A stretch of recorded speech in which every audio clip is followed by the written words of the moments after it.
If you have a physical location for your business, then a business permit is mandatory. In this video, I will show you the step-by-step process, especially if you have a business in Nairobi, on how you can be able to get a business permit or to be able to renew it. Let's get those credits rolling.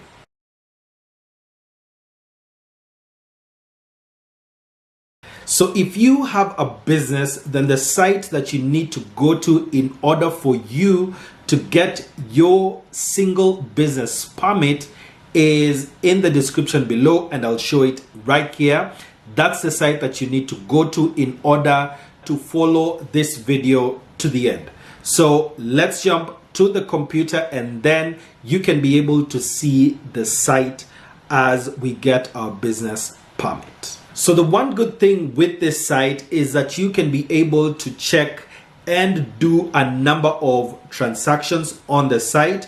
So you can be able to check parking fees or pay for parking fees. Then you have single business permit. You use this option to register, renew, or print your county business permit.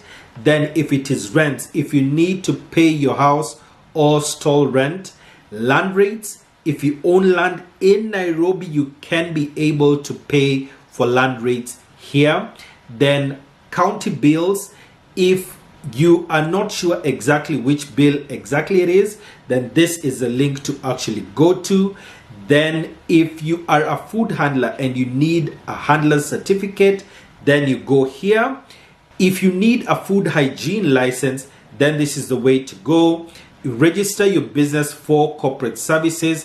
That's the link to go. So for us, we will be able to just use this option. So once I click on it, we can be able to check the different things that are available here. So if you already have a business that had a business permit last year, all you just need to do here is click on renew the single business permit. For us, we'll register new business on the system. You can be able to print the permit here, and you can also be able to print the receipt that you did the transaction with, which I'll show you as we go on in the video. So what we are doing now is to register a new business. So now that we've clicked on this, what we'll need to do, because we don't have one right now, we'll click on sign up and create a profile on their system. So you just click on sign up, and then it asks you to put your full name, your email address, your phone number, and your password, and then you click on create account. Because I already have an account, I will just go onto sign in, and then let's meet in the system. So since you're registering your business, this is a very fast place that you will go to, which asks for your business information. So the things that are required here under business information is your business name, your certificate of incorporation if the business is incorporated, your KRA PIN number, your VAT number if you have one, your PO box, your postal address, and postal code, and the postal town. So what we just need to do here is input the name of the business. If you have a sole proprietorship, then that's what you place here. If your business is unregistered, you will put your actual name here under business name. Then certificate of incorporation or your business certificate, depending on if it's a sole proprietorship, a partnership, or a limited liability company. If you haven't yet registered your company, then check the video that is going to show up here. After this video, you can be able to register your company. So business registration or the company registration comes first before we do this. So the next thing here is KRA PIN number. If you have a sole proprietorship, then the KRA PIN number required here is your personal KRA PIN number. If you have a company, then it's a company's KRA PIN number that is required here. Then if you're registered for VAT, you place it here. Because not all businesses are registered for VAT, it's not a mandatory field. Then you'll put in your postal office box number and the postal code, and then you click on next. Here now we do the additional business information, which now you are supposed to provide the business mobile number, the alternative business mobile number, fax if you still use fax, business email, the business physical address, the plot number, the building name, the building type, and the room stall number. So the drop down here is for the building type, if your building has stories or not. So if you have a story building, it will ask you now to enter the floor number and the room or stall number. So we'll fill this in and then go to the next place. In the next field, what we are looking for now is the business owner's information, their full name, their ID number, and their mobile number, as well as their post office box number. This just corresponds with the business itself. So once we fill this in, we'll go to the next place. In the next tab, we have activity information. So what does your business do?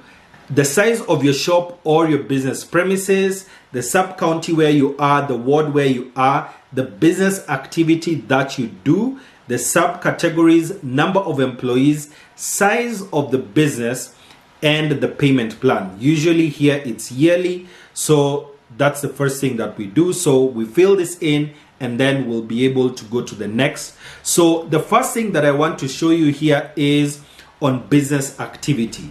So there are 8 different business activities that are here, and if you want more details, you can be able to just check depending on your business where you actually lie. For most people, it's under general trade, wholesale, retail, stores, shops, and personal services. Then the second is informal sector. The third is on transport, storage, and communications. The fourth is agriculture, forestry, and natural resources extraction. The next is on accommodation and catering. You have professional and technical services, private education, health, and entertainment services. And then you have industrial plants, factories, workshops, and contractors. So these are the different business activities that are here. So for most businesses, it will be here, but now depending on your business, you'll choose the category that corresponds to your business. So under this business activity 100, there are subcategories. So there are a number of subcategories here. So there's a hyper supermarket, there's mega supermarket, large trader shop, medium trader shop, a small trader shop or retail service, a kiosk, and other general merchant shop and retail services.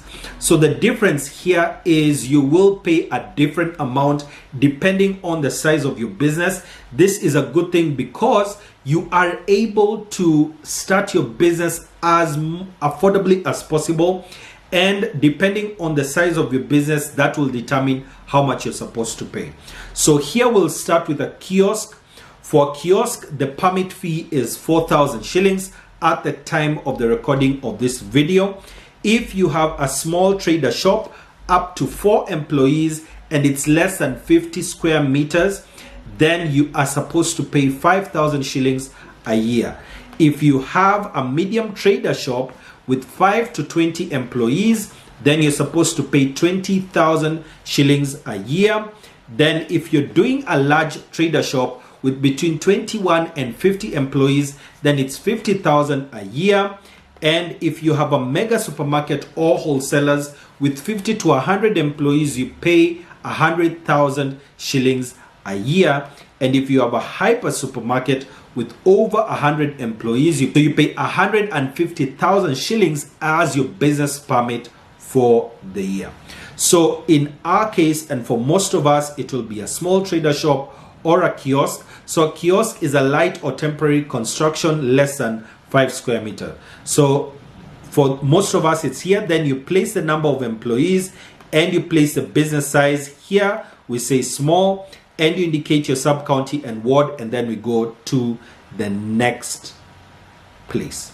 So we'll indicate our business activity and then we go to the next one. On the next tab, you will be able to see the information that you have already placed in. It will ask you to confirm the same. So you just check on the same just to be able to see how you can be able to pay. There are two ways to pay. One is via M-Pesa.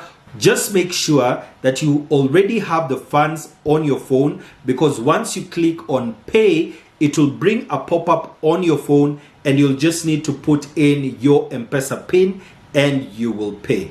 The second way to pay is to pay via bank slip, where a bank slip will actually be generated and you can be able to go to any National Bank of Kenya branch and make the payment there. But of course, M-Pesa is more convenient and you can be able to do this. Once the payment has been received, you will get a pop-up at the bottom which will tell you you can be able to print your business permit, and you can also print out the receipt that confirms the payment that you have done. This is a simple way on how you can be able to get your business permit. However, if your business is not yet registered and you'd like a step-by-step process on how to register your business, check the video that is going to show up on the screen above. And if you want a playlist on business ideas that you can start this year, check the playlist down below, and I'll see you in the next one.